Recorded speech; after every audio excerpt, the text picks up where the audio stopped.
Hello everyone, welcome to my channel, welcome to the stream. I'm sponsored by Coca-Cola.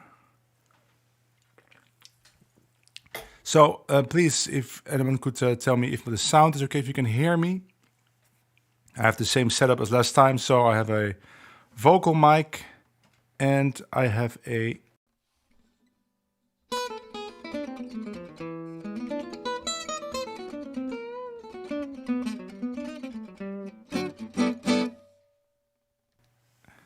guitar mic. So if they both sound okay, maybe if it's not distorting, then just if somebody can just tell me sound is good, then I know we can safely start. By the way, I put a message in the chat already. I can put a message from time to time. If you want to ask me a question, because I say it every time, but it goes wrong every time, you have to really tag me, and you have to spell my name correctly, because otherwise it won't show up red in my chat, and then I can't find it back. So it's @ and then Christian with double A, space, van, and that has a small letter, space, Hemert with a capital letter. So if you do any of those things wrong, just like an extra space or no capital letter where it should be a capital letter, or the other way around, then I won't see it. So we have a special episode today. We're gonna react to a video, and today I've chosen a video that I like. Or I mean, I've liked all the videos I've reacted to, but normally I choose a video that I have some disagreement with. But this video, actually, these are all good tips, or it's a good top 5, and I just like to talk about something that I agree with for once, and also maybe gives my own thoughts. Might be some small disagreements. I watched the video once, so my reactions are going to be fresh. And then after that, I have a special guest, Gismo Graf, which is, of course, somebody that I've known for some time now. I gigged with him. We did some gigs in the US, and we talk often on Messenger, especially during the pandemic. And we both have a love for cameras and video. And we just released a video today on Facebook, but I'm going to show it in the live stream. We did a version of White Christmas, but I'm going to talk about that more when Gismo comes on. For now, I think we're just going to start with reacting to the video. So let's head over to YouTube and see what's happening there.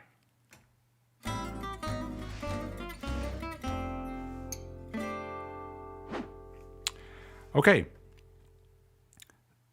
So this is the video I'm talking about. It's called 5 Common Mistakes Made by Beginner Jazz Guitarists, and it's by a channel called Jazz Guitar Lessons, which is, I never heard of that channel, which is pretty strange because it's a channel with 52,000 subscribers, which I think for a jazz guitar channel, that's really big channel, because it's a niche market, of course. So if you have more than 50,000, you're doing something right. But I never encountered this channel before, at least not consciously. But now that I'm watching lots of videos about jazz guitar and jazz guitar teaching concepts, I found this video. I watched it and I was like, hey, these are excellent tips. They kind of align with things I've said in videos, so let's react to this video. Now, the first thing to notice is that it says 5 common mistakes made by beginner jazz guitarists. And I've been told many times that my content is too advanced, so I'm missing the market of beginners, right? Not a lot of beginner guitar players are going to check out my videos because it's just too difficult what I'm teaching. But funnily enough, I've also gotten, not a lot, but I've also got a message from people that said that I always seem to focus on beginners, right? So it doesn't matter what you do, there's always 2 sides of the coin. I can imagine that if you're on a post-university level, that my content might seem for beginners. But I think if you're not that, I mean, I could learn from the content on my own channel. I make so many videos that there's no way I could remember everything I'm teaching. So sometimes I go back and watch my own videos and learn some stuff from me. And lots of the stuff I teach is actually so difficult for me also that I have to practice really hard to actually be able to play it on video. So I don't really think it's for beginners, but your mileage may vary. Okay, so let's start from the beginning. It's not a long video, it's like 30 minutes. So here we go.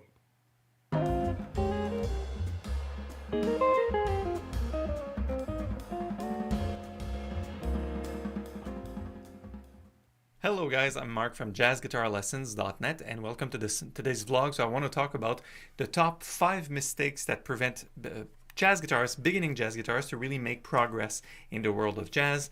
I will discuss each mistake, of course, but I will try to focus on a few solutions. I don't want to be obstacle focused, so we don't focus on the obstacle, and I want to see that you can find a way around it.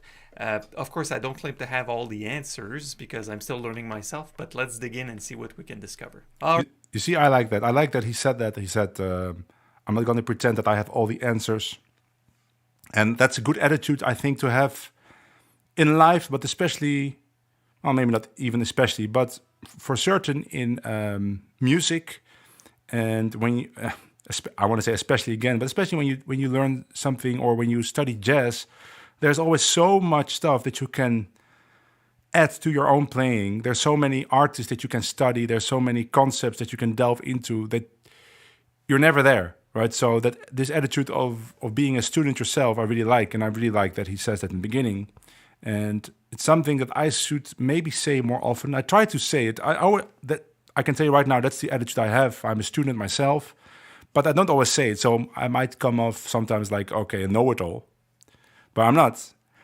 Far from it. And I think it's good. It's a good look to say that. So now you know that I feel like him. I'm a student of the music. Well, of course, I have some knowledge over the years, but I'm still learning myself. All right, mistake number 1 is that jazz guitarists that are at the beginning stages, they're not learning tunes, they're not learning enough tunes. And unfortunately, this is a very, very common case within my students and a lot of followers on YouTube and on social media. And I think there's a few reasons for that. The first reason is that jazz theory and everything that comes with the vocabulary seems intimidating. So people will go, well, I need to learn all these modes and arpeggios and all the chord voicing. So people wind up focusing on that and then forgetting to learn, say, jazz standards and such. They could come to a jam session and play with people. So you can freeze. You get to a jam session, you've been practicing for a year, and all you know is arpeggios. That's very common. And then the second reason I think that happens is there might be some misinformation. I'll give you an example. Well-meaning teachers. So let's start where he left off. The first mistake is to not learn tunes, and this is more common than you might think. And I went to a university not to study jazz guitar, but I did study jazz double bass. And even during that time, there was a divide between students that would go to jam sessions and knew every song, right? They or maybe like almost every song. And if they didn't know it, they would pick it up like this, right? Because they knew so many songs that a new song was. They could immediately find things that they could relate to songs they already knew. So they would be very fast learning it. And there were students that didn't know a lot of songs, and they were also they didn't seem to be very interested in it, and they also didn't really jam. That didn't mean that they didn't play well or they didn't understand how to play jazz. But there was this attitude of like, yeah, you know what? Those jazz standards, they've been played for decades. I want to play my own music. I want to play new music. Why should I learn those jazz standards? But if you think like that, and that's also what I think his name is Mark, is talking about. Yeah, he's Mark. His name is Mark. If you don't study jazz tunes, you're missing out on a big part of jazz education. It's not only so you'll be able to play those tunes, it's because those tunes are based on building blocks that you need to be able to have encountered before you start playing new music.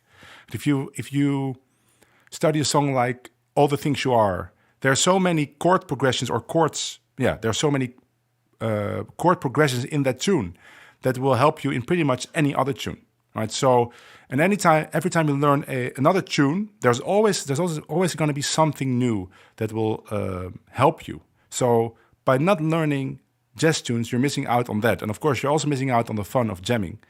And I made a video about this called "What is your jazz level?" Something like that. It's a kind of a clickbaity title. And I made this big chart, and it said, if you study from 0 to 500 hours, this is probably what you'll be able to do. And then I listed some skills, and I listed how many tunes you probably know. So I said, in that time, if you do it correctly, you'll probably be able to play between 10 and 20 songs. And then I went to 1,000 to 5,000.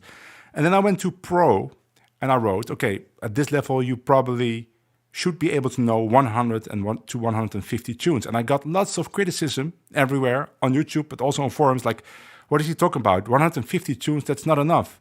I know pros that know thousands of tunes. I know pros that know 10,000 tunes. But the thing is, what I was trying to say is, once you know 100 tunes or 150 tunes, it's not going to be very difficult to learn the 151st tune or the 160th tune. It's going to be very similar to another tune you already know. So you're going to be able to pick it up in 1 minute or immediately, or maybe you have to listen one chorus. So at that point, I'm saying you don't have to learn a massive amount of tunes. It's better than to work on the tunes you already know. But yeah, if you're a beginner, like Mark is talking about, it's important to learn tunes. And I think he's going to talk about how many tunes he thinks that should be. Tell you misinformation. I'll give you an example. Well-meaning teachers will tell you you must learn your standards in 12 keys. And I think the intention is excellent. However, you should be able to play Autumn Leaves in 2 keys before you think you're going to address giant steps at breakneck speed at in the 12 keys. So this ultimately what you should strive for is knowing everything in 12 keys, but it might not happen. It certainly did not happen for me. I played at a very high level, but the point is you can't learn everything in all 12 keys, especially from the get-go, and you have to work your way up there. So those are the reasons I think people are avoiding to learn tunes. Now, what to do about this? How many tunes should you know? So this is a good point.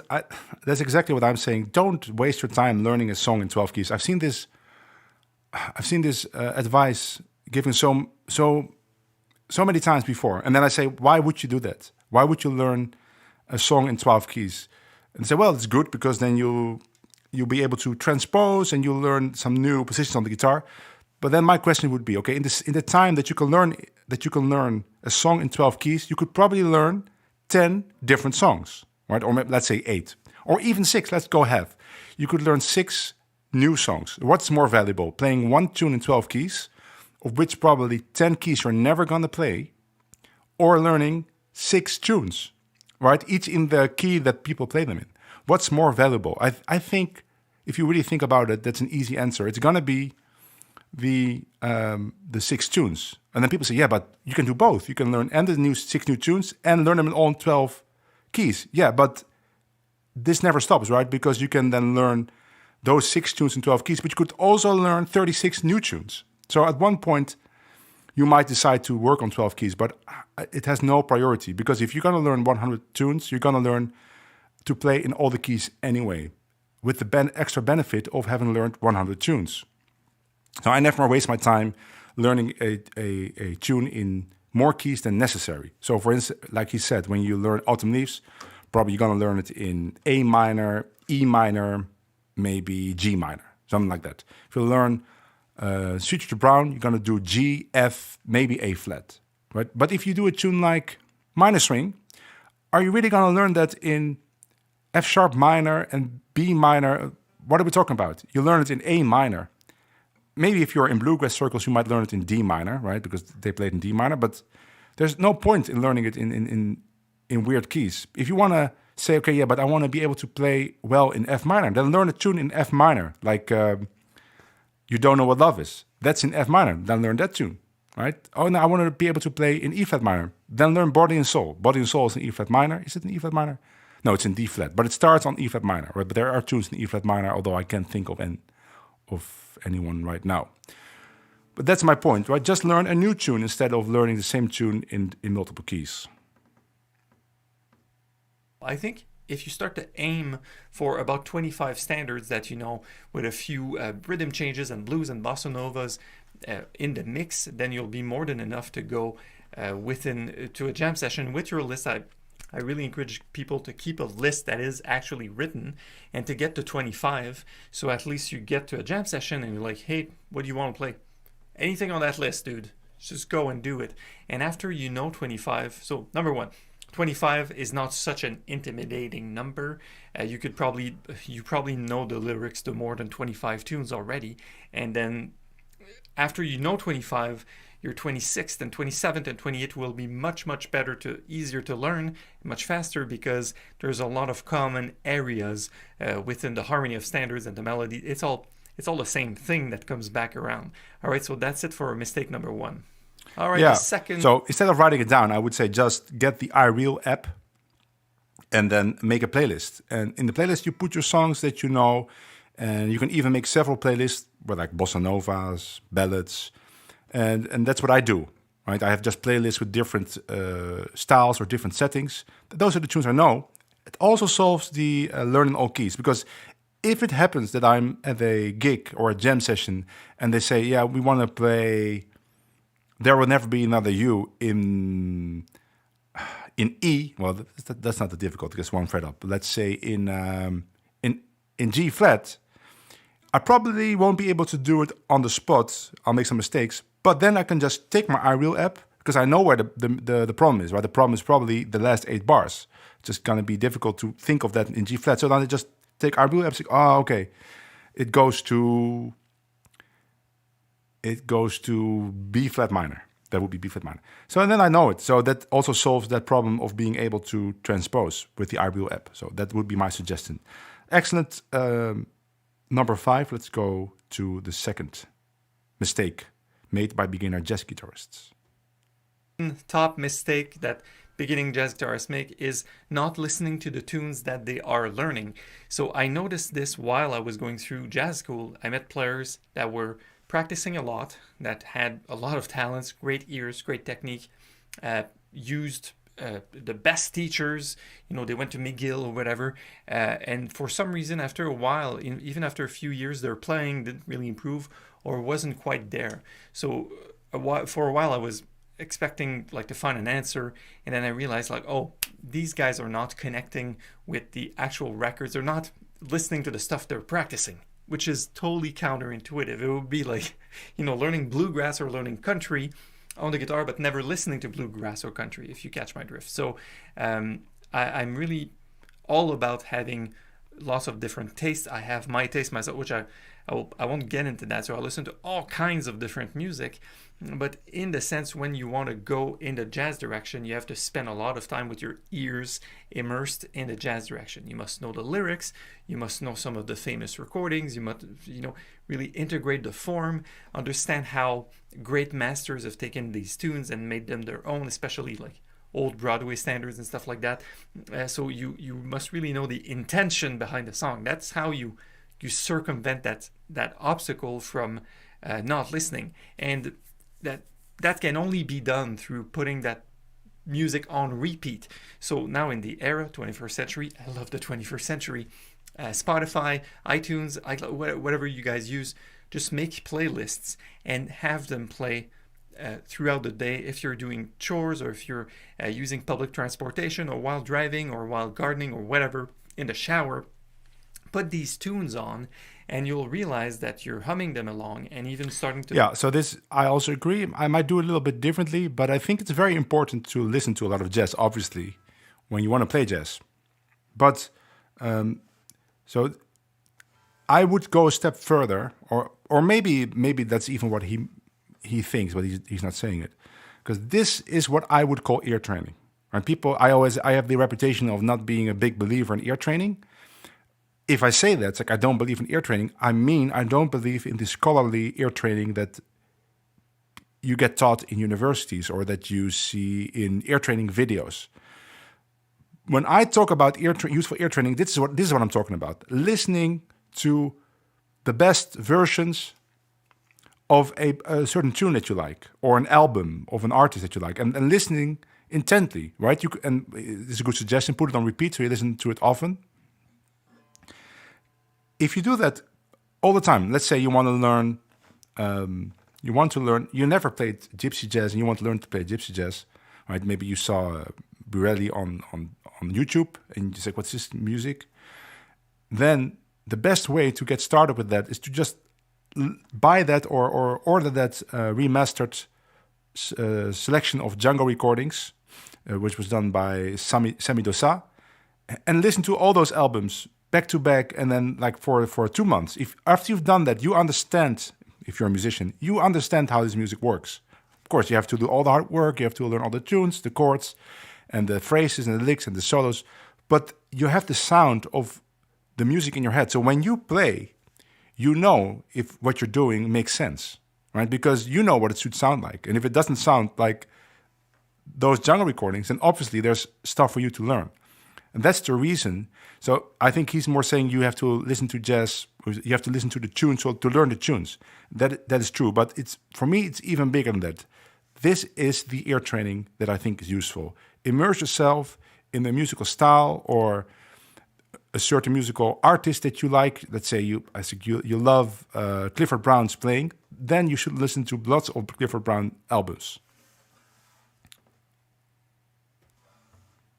To sing parts of solos.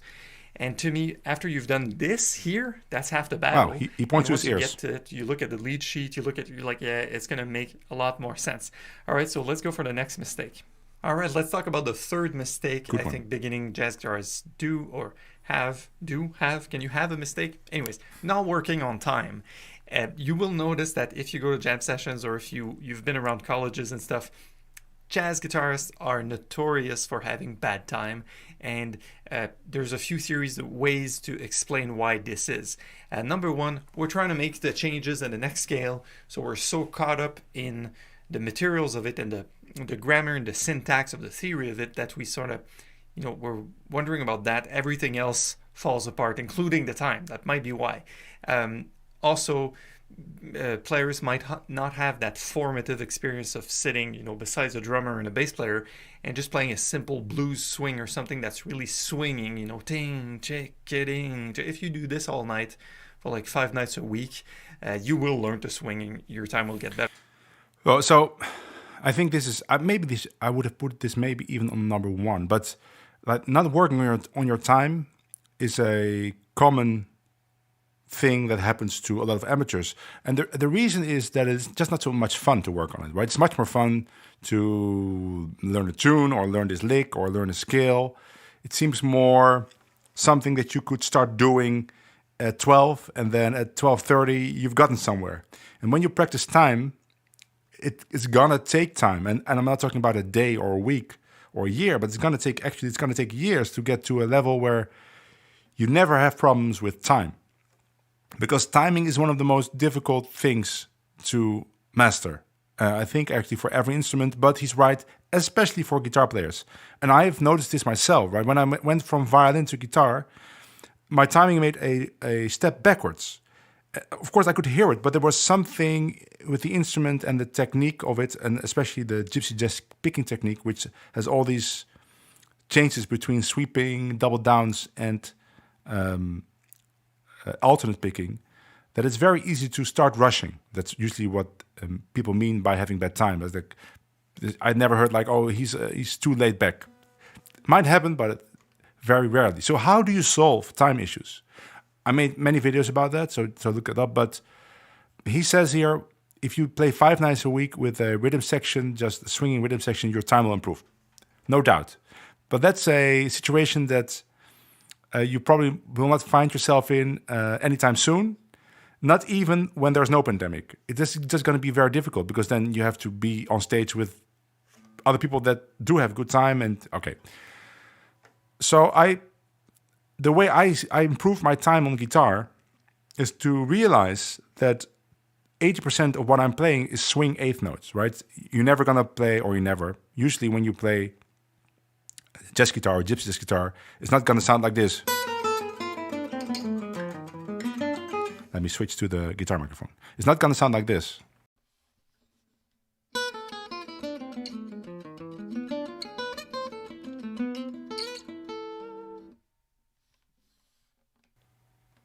It's going to sound like this.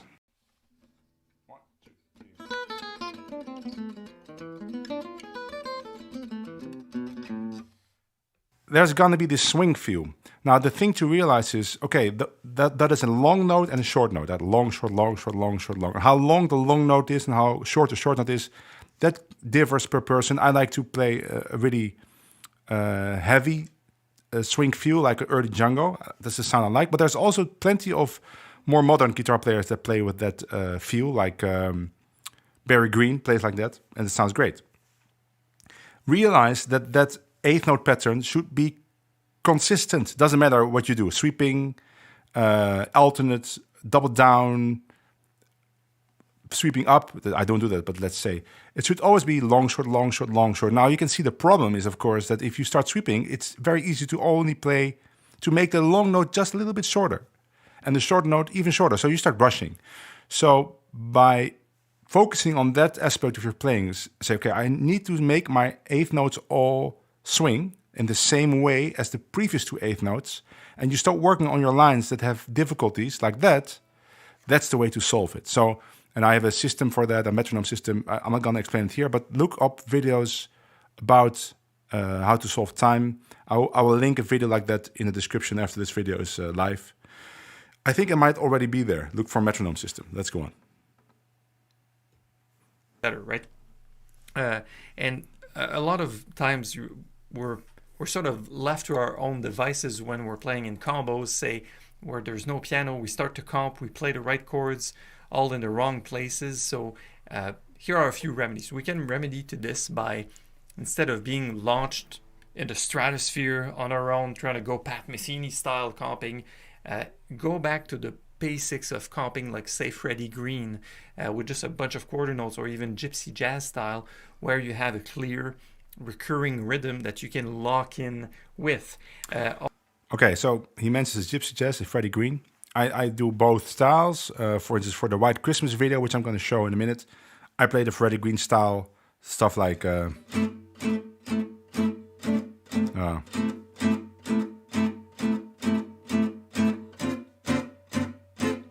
So it's really short, everything is short, and it's only a few strings.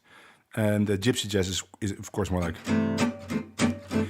But what I don't, this is one point I don't really agree with. I don't really agree with that by playing that your time will improve. I mean, it probably will improve, but it will improve your timing for the exact thing that you're doing, which is playing rhythm guitar, right? You play rhythm guitar a lot. You start playing with people, they might say, hey, you're rushing or you're slowing down. That does happen with rhythm guitar a lot. Or it's not swinging, you're accenting the wrong beats. You're accenting the 1 and the 3, for instance, right? It would sound like this.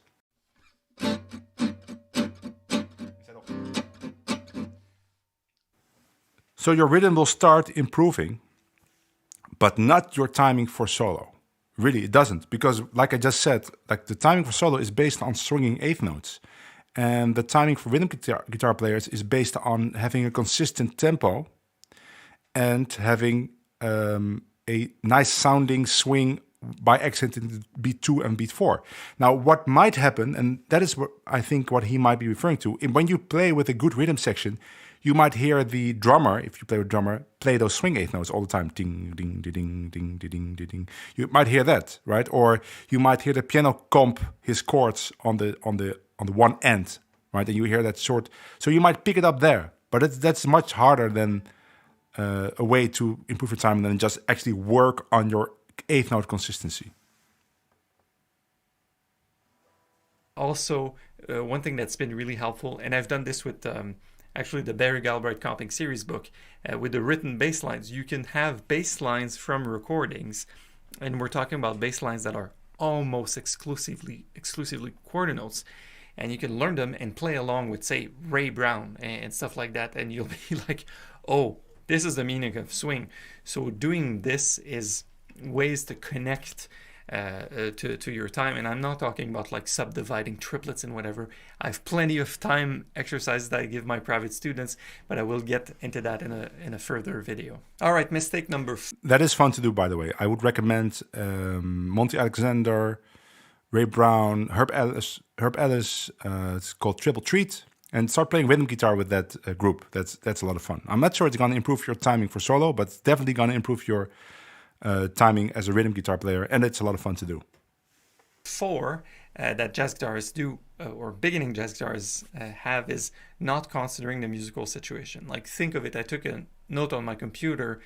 Jazz guitarists will find themselves in a wide variety of settings: duo with a vocalist, with a singer, male or female singer, trio, it can be bass, drum, and guitar, it can be duo with another guitar, quartet, you know, bass, drum, and guitar, and piano, quartet with a piano. Oh my God, what do we do?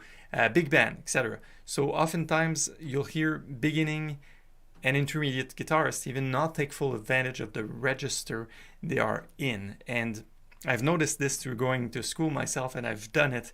I've played guitar duos. There's music departments are full of guitarists. You know, there's more guitarists than any other, maybe drummers as well, but there's a lot of guitarists. So it's only natural that these guys, these friends, like my friends, get together and we jam, we play duo guitar. And what happens is it's extremely difficult to play for an instrument that has the exact range and the exact notes, especially if someone is soloing and the other guy is comping in the same register. It might get muddy, or if the player himself who's soloing, maybe he's comping for himself in the middle, it might really get muddy. So I will leave it at that, just to show you that's a typical example of ways guitarists sort of make the mistake of stepping on other people's toes. And there is of course an easy solution for it, really easy solution, and a lot of guitar players don't work on it. And that's learn how to play good rhythm. And I mean, just like a rhythm guitar player, that's where you don't step on a soloist. I mean, there's still a chance that you do by playing very loud and obnoxious rhythms. But if you just play basic rhythm, that always works.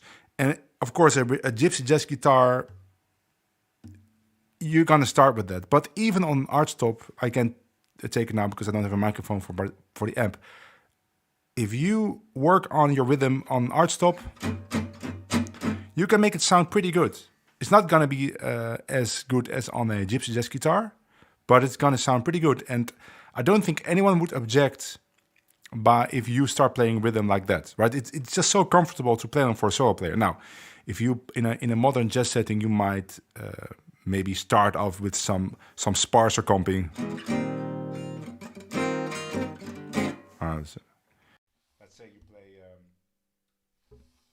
So I have to switch microphones. So let's say you play There Will Never Be Another You. You could start off by playing some half note comping, and then you switch to rhythm.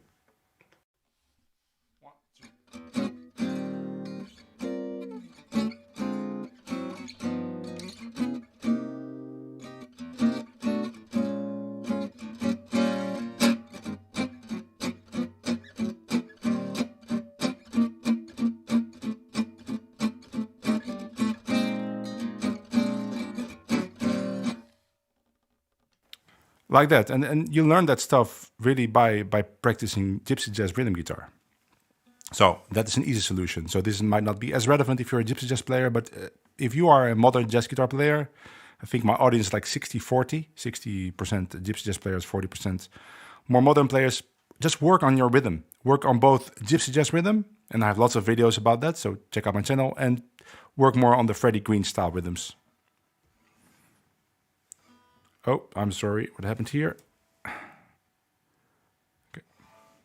You don't have to go the route of never play a bass note on a chord. That's not necessarily true. Depends on the context. So ask yourself these two questions. Number one, what is the musical situation calling for stylistically at this moment? And number two, what are the instruments around me doing? You know, how can I fit here? Harmonically, in terms of maybe density of voicing or types of voicings, and also harmonically and rhythmically, how can I fit in? Is there a vibraphone in my band? And by becoming sensible to that area, you can develop the type of playing that's proper to the situation. So it's not like, you know, a chord is a chord and a scale we're all playing that tune. It doesn't work that way. It doesn't work that way. You have to exercise some musical judgment and say, sometimes it's better if I shut up. Sometimes it's better if I play more. If you're playing with a singer and you leave him or her hanging because they're needing that next chord, you need to hit it hard and clearly and really give the time. So I've seen all of this being made as types of mistakes. So let's see if you can judge yourself of what best to do in the musical context. All right, I saved the Okay, so let's now we get to tip number one. So now it's going to be interesting, because I agree with him. I actually made a video about that with Brad Bros. We talked about this, but we went from it the other way. So it's I'll let him say what it is, and then I'll give my opinion. Best for last. So number 5 mistake, the best one in my opinion, is worrying about gear. So do not worry about gear. I could end the video right there. You should have a guitar that's playable, that has a nice action, and that is in tune. I mean, the intonation is fine. If you can play that, that's awesome. And hopefully if you're playing an acoustic, you have a pickup in there and you can go to a jam session and be heard. That's what you need. I've had a phase personally where I experimented with some picks. So I love these guys, Jazz 3 Dunlops. These I started to use while I was still a shredder in high school for some reason. Then I went back to medium picks, and then I tried, I think maybe in jazz school, like 3 kind of types of picks, thicker or thinner, and I stuck to those. The black ones and the red ones have a different sort of texture. And by the way, there's also this guy, Altex, so they're almost transparent and they're a bit wider. They call them the XL because I have large hands.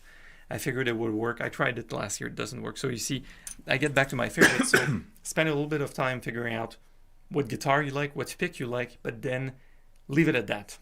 That's my high recommendation. Save the stuff like the pedals and whatever to find your sound for later. Even if you play straight ahead jazz in a, I don't know, maybe something like this, like a Roland Jazz Cube that is a totally like intermediate, it's not a high-end amp. If you get a good sound and get good time and you can play good gigs with that, imagine how it's going to sound like once you plug in your Dream amp or whatever, your tube amp, that your Blues Junior. I love the Blues Junior, but there's other really good amps. So I think tone comes in the fingers at first. I so recognize this because so he wants to make a point, right? He put on his little sheet like, don't buy gear. But then when you start talking, all kinds of other thoughts come into your head, and you start chasing those rabbit trails. It's very difficult not to do it, especially in an unedited video. So that's what's happening here. It's not really relevant to the point anymore, but I recognize it. And in your ears, and after you develop the sound you want to hear, you can go ahead and buy the best equipment, the best gear to have that sound come out. But it doesn't work the other way around. You can't worry about gear and buy the best gear in the world and expect yourself to sound better. You can sound really bad with really good gear. Vice versa, you can sound really good with really poor gear. And actually, I'll leave it at that for this tip. Don't worry about gear. There's a third option. You can sound really bad with bad gear. That's also happens. So my view on this is that, of course, he has a good point. Don't worry too much about gear. And I know there's these people that, like, the only thing they do is ask other people about what gear they use, which pick, which strings. I mean, I get it all the time. Even though all my videos list exactly which guitar I'm playing, what the string gauge is, what my pick is. My pick, maybe not always. There's always people saying, what gauge is this? It's not that important, but it is important. It's still important, right? For instance, I don't like to play on 11 gauge. There is some guitars that require it, like a Gaffiero. He makes the guitars for 11 gauge, then it's fine. But if the guitar is not made for an 11 gauge, I really don't like it. Stochler also doesn't like it. It's just too heavy to play vibrato. So I have 10, right? Picks, that's a big thing, right? You need to experiment with picks. He made that. But when you start thinking, and that's what his point is, if you start thinking that you need a better guitar to play better, that's probably not going to happen. But sometimes you actually do need a better guitar. Sometimes you've reached the pinnacle of what's possible on your guitar. But even worse, you've run out of inspiration. And that can happen. And one way to gain inspiration is to get something new. So I don't mean that you have to spend lots of money all the time. But sometimes, yeah, you do need something new. You could sell your guitar, right? And you could buy another guitar. Or you could try out some amps. Or you could try out a new pick. Or that stuff actually might inspire you. So I agree with don't be a gearhead, although there's nothing, if that's what you want, then be one. But if you want to play the best guitar you can, then don't be gearhead, but certainly don't scoff at getting a better guitar. For instance, I have a Peerless archtop, which is of course a very cheap archtop. I also got it half off at NAMM Europe. And yeah, of course I would like a Gibson L5. Who wouldn't, right? So I would never say, you know what, I'm not about gear, I'm going to stay with my Peerless. It's just I haven't found, I've played one Gibson L5, which is like 8,000. I'm never going to pay more for a guitar than 2,000, I think. And people say, you're crazy, then you will never get the high-end guitar. But I just don't think they're worth more than that, right? You take them to gigs, they bump into things. It's just not worth it to buy more. And it's also this, of course, this sliding scale. I've played on arch tops that are like 5,000-6,000, and I don't really hear much difference or feel much difference between a 2,000 and a 5,000 arch top. Yeah, the 5,000 arch top might look a little bit better. It has nicer tuning pegs, it has nicer everything, but playability and sound-wise, not really. Okay, that was it. I thought it was a really fun video. So go subscribe to Jazz Guitar Lessons. The channel is called Jazz Guitar Lessons. Let me show you. I will link the video also. I can show you what the channel name is. It's sorry, yeah, it's kind of tricky to do. Okay, it's not working now. Wait. Okay, this was a bad idea. Yeah, there it is. Jazz Guitar Lessons, and just go subscribe. I think. I mean, I didn't see any other videos, but I bet there's fun videos. Okay, so I think it's time to get our special guest in here, Gismo Graf. So let's see if I can get him on the line. So I have to start up the program to get to him. In the meantime, let me see if there are some questions that I can answer. And calling Gismo now. I hope he's aware of that he's supposed to be here. He's very busy, you know, with his singing career and stuff. Okay, let me see. Mike Shaw today says, thanks, I play flute and this is all very helpful for me too. Thank you, Mike. Jason Hockey says, how do you balance playing guitar and violin at an extremely high level? Well, let's just say high level. Okay, here, Gismo is here. I'm gonna get him. So I need to turn on something. Wait. Gismo, turn off the YouTube. Okay. But I don't see you yet. No. Is your camera off? Ah, there he is. Ladies and gentlemen, it's Gismo Graf, the Sinatra of Stuttgart, the Pavarotti of Potsdam, the Dean of Darmstadt. Yeah, I thought of that.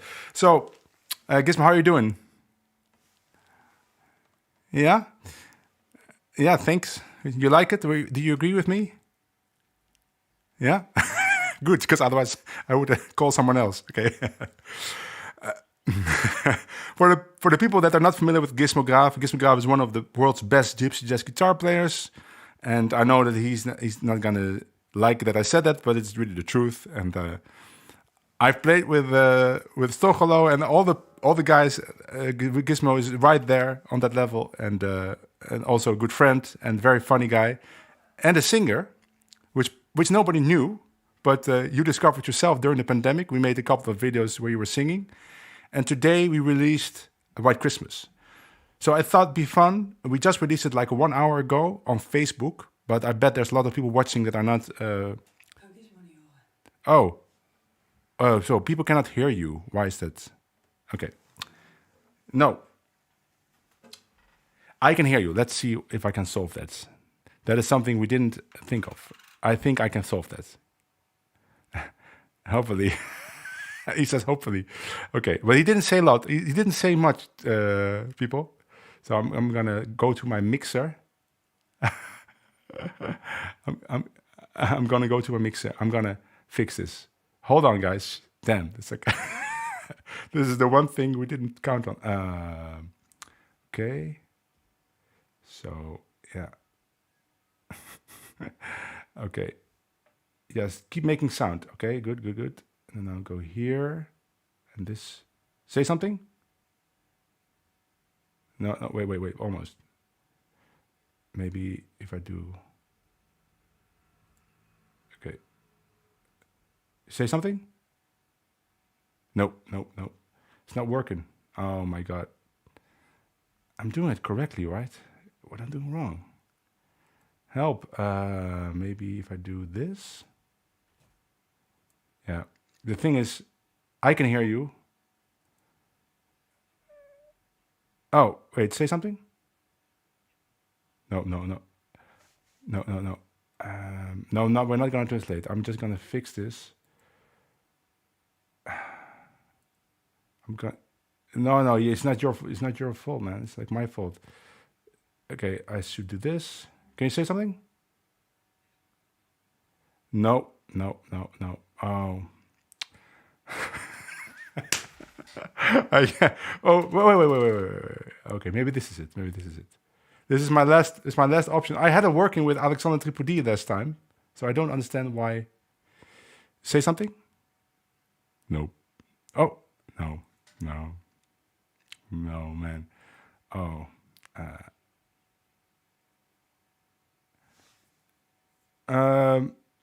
No, the thing is, I can hear you because you're on my headphones, but you're not routed to the stream. And I'm doing everything correctly. It looks like I'm doing everything correctly, but I'm probably not because I'm routing the Zoom audio, because I'm calling you through Zoom. I'm just telling people what I'm doing, and I'm routing the Zoom audio to my mixer, but I'm not getting. It's set. There's nothing else I can do here. Oh, maybe I put you in the input. Oh wait, that could be. Let me see. System. Let's do this. I'm gonna put everything on. Oh, this stream maybe. Could you say something? Okay, that doesn't work. Then this, and otherwise, I'm gonna continue without you because I can't. I have to figure this out on my own. Say something? No. Okay, I'm very sorry, people. Oh damn. This is a shame. I can't. Oh, maybe I could add you directly here. This is the last time I'm gonna try. I'm gonna add another audio source. Maybe I can add the Zoom audio directly. Audio source, input capture. Add new one, Zoom. Okay, there's no way. Gismo, I'm gonna hang up on you. I'm very sorry. I'm gonna watch the video with everyone, and you can say something in the chat, and then next time we're gonna figure it out, and we're gonna do it next week. I will have you on. Yeah. Okay. Bye, Gismo. I'm sorry. I'm very sorry, man. Sorry.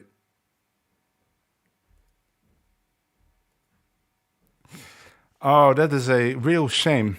I'm sorry, guys. It is my mixer was not accepting the input, so I'm doing something wrong. But there's too many settings I have to take care of, both Zoom, OBS, and then the YouTube stream. So, yeah. So Gismo was not muted. I just didn't get his, because I could hear him, but I didn't get his audio to route it to the stream. And I think I was doing everything correctly. But anyway. I can make that work now because doing that stuff live is a real stressful. So I'm going to now show you the video that we did with Gismo. Gismo is in the stream, in the chat, so you could still say something to him. And next week, I'm going to have him on and we'll figure this out because I've done this before and it worked then. So I don't know why it didn't work now. Anyway, we recorded White Christmas with strings and stuff, and I'm going to show you that right now.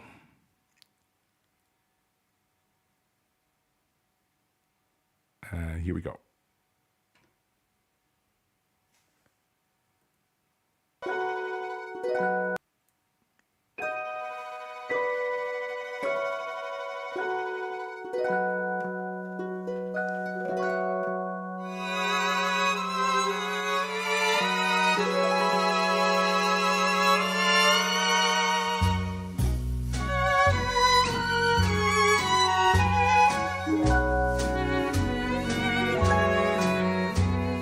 I'm dreaming of a white Christmas, just like the ones I used to know,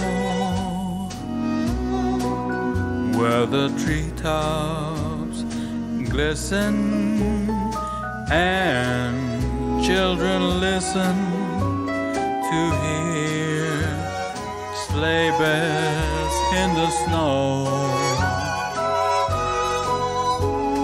I'm dreaming of a white Christmas with every Christmas card I write. May your days be merry and bright,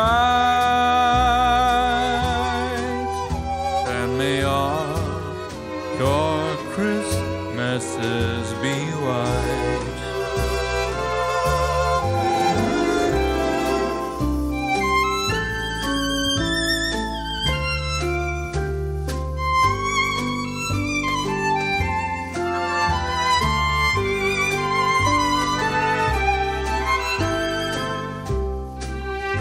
May your days be merry and bright, and may all your Christmases be white.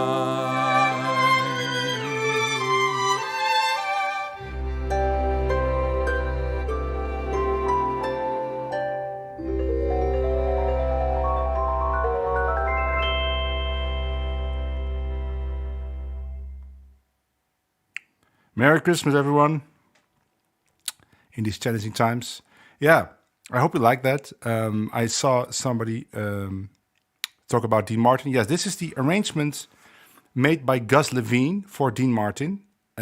I transcribed that arrangement many years ago. I made some changes to it because it's much bigger ensemble, and I put a violin solo in it, and I changed the intro and the ending. And I actually made a video on my channel about this arrangement. And I called it Arranging for Strings. Because if there's one arrangement that you should study to learn how to arrange for strings, it's this arrangement. So I made a video about it, intending to make a whole series. But of course, nobody watched that video, so I stopped immediately. Now, actually, this video has been watched multiple times. Now, when I watched that video myself, I was like, okay, this is a really slow video. It was in the beginning, and I was still searching for a concept. But yeah, we started doing this series with collaborations from people all over the world, and it was Christmas time, and I stopped doing it, and it's like, hey, Gismo, let's do another one. And Gismo loves Dean Martin. We would have been talking about that right now. He loves Dean Martin. So this was right up his alley. And his voice is a little, or his singing style is very Dean-like. So this really fits him. And of course, I had an amazing group of musicians here. You heard Luan Homzi playing that beautiful violin solo. My buddy Alexander Tripodi was playing second violin. I had Evgeny Tonka on cello. I had a great rhythm section with Guillaume Marcinaki was playing a celesta. Of course, it wasn't the real celesta. He was doing that on a keyboard with a celesta sound, but it is a great sample. It sounds really real. I had Alison Bjorkedal on harp, and Joel Locher, who is, of course, Gizmo's bass player. Well, it's not Gizmo's bass player, but he plays a lot with Gizmo on bass. And Dimitris Koutantos, who's a Greek drummer that lives very close to me on drums. And I was playing guitar. We'll talk about it more next week with Gizmo, I think. And I think I'm going to leave you also. I'm just going to go through questions, and then I'm going to figure out that sound thing so that next time I don't understand why it's not working. But yeah, I did change my setup in the meantime. Like the last time I was live with Alexander Tripodi, I wasn't using this mic. I was using something else, and I had another program. So I have to figure out why it wasn't working. Let's go to questions. Jason Hockey, that's where we left off. How do you balance playing guitar and violin at an extremely high level? I guess it's a bit easier because you focus on mainly jazz. Well, I wouldn't say I'm extremely high level. Well, it depends on how you define it, right? So I'm not a extremely high level classical violin player. I was a high level classical violin player, not extremely high level, like Luan Homsi that you just saw in the video. So I didn't have to put in the time to play 10 hours a day of classical music all my life. There was a time I did that, but I stopped doing that in my teens. So I could spend that time on learning how to play jazz on violin. And then once I was pretty good at that, right? I was playing with the Rosenberg Trio, was working. I decided to learn how to play jazz guitar. That's basically it. So the way I did it was just study thousands of hours on every instrument. In fact, I just did an interview for the Dutch jazz blog or something. It's called Dutch Bopper. His name is Dutch, like the country Dutch Bopper. Go check out that site, that blog. He did an interview with me, and he asked me about how I was able to play multiple instruments. But the answer is really just practicing for thousands of hours on each instrument, which I did for violin, I did for bandoneon, I did for double bass, I did for guitar. I studied a lot of piano, mandolin, viola, of course. What else? But that's basically it, I think. Alexander Tripodi, the biggest mistake, is to choose to play guitar. I'd say, no, Alexander, if you want to make a joke, you have to spell every word right, because otherwise it's very easy for me to make a joke back. But I guess you wanted to say the biggest mistake is to choose to play guitar. Well, I don't know. Why? Because try teaching violin on YouTube, Alexandre, and see how many viewers you get. Because I can promise you, I've tried that. You better start learning guitar. He says my guitar mic is low. Okay, for next time. Yeah, the thing is, when I check the levels for my guitar, then of course if I play chord, it's so much louder. So then I shouldn't play chords because I don't play chords. These were all the questions, so that's okay. Oh no, there's one more. Ben Bloom guitar. Will you make a vid about how that vid was produced? Is there a Hammond system for violin? How that vid was produced? That's very easy. I sent a click. I program a click, right? So, like when there's a ritenuto, when the music goes slower, I just program a click that goes slower. Or when it speeds up, I program a click that speeds up. And then I program a MIDI bass for that. So I just put a MIDI sample so that everybody has a click with a bass. And I usually play a rhythm guitar. And I send that to everyone with their part. Some instructions. I sent Joel one without bass, right? I sent Joel Locher, the bass player, I sent him later.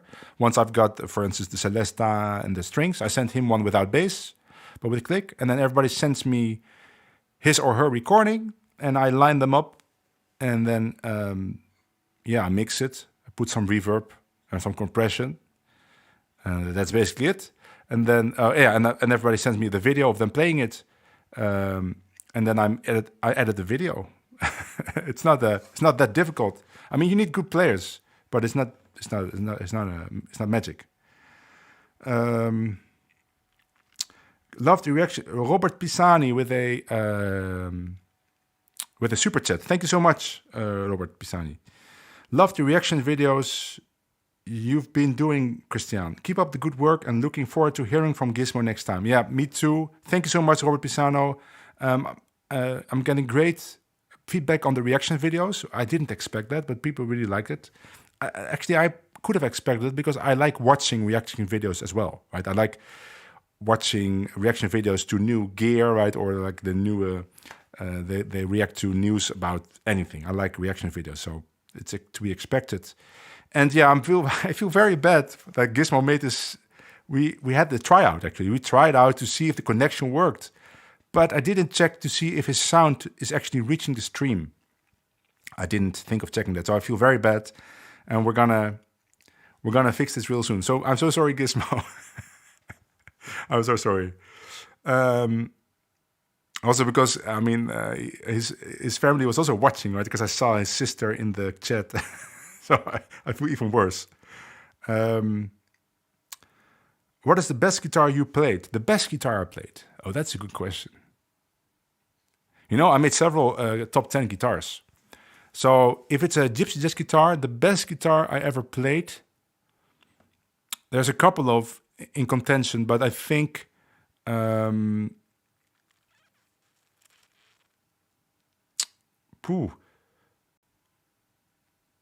know what?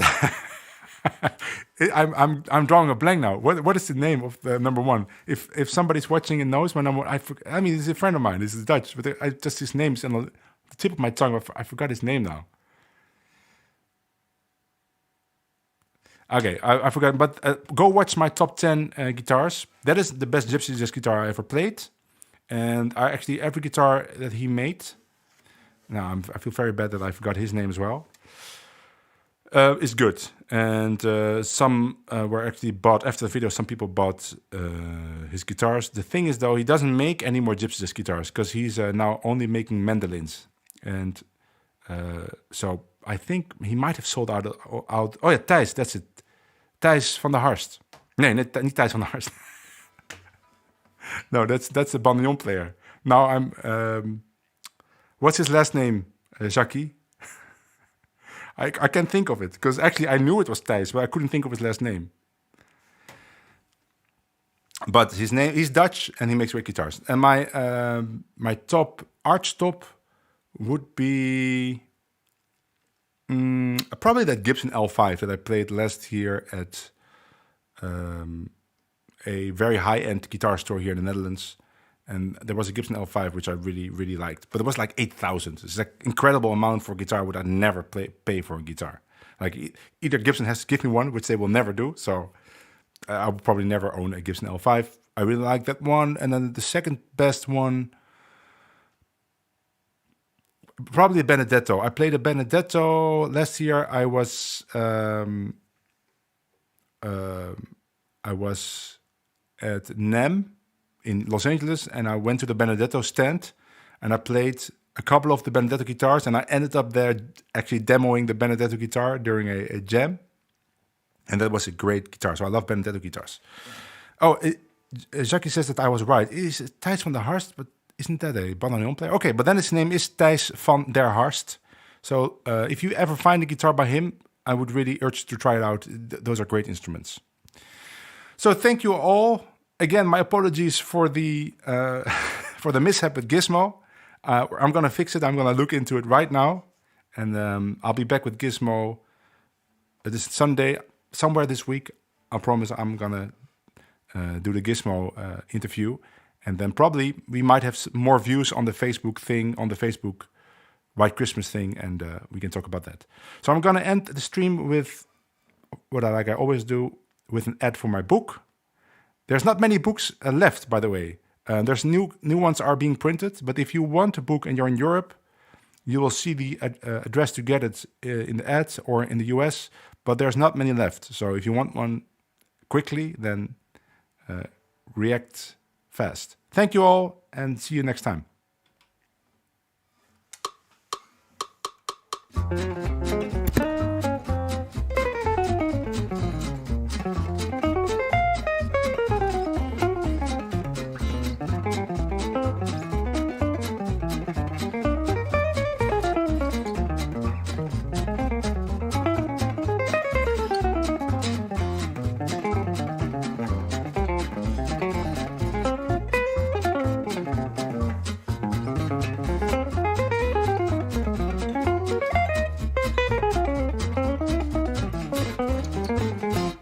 Hello everyone, you just listened to a jazz guitar solo on the chords of the tune Argentine. If you are a guitar player and you always wanted to play jazz but had no idea where to start, I have a solution for you.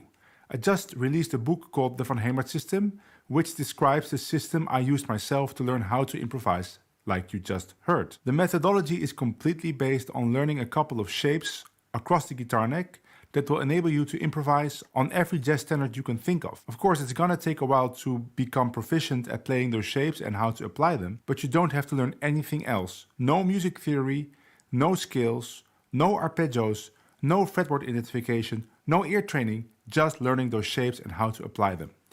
That's what I did myself, and you just saw the result. If you are interested in learning to play jazz guitar like that, and you are in the US, order my book in the web store of jungleguitars.com.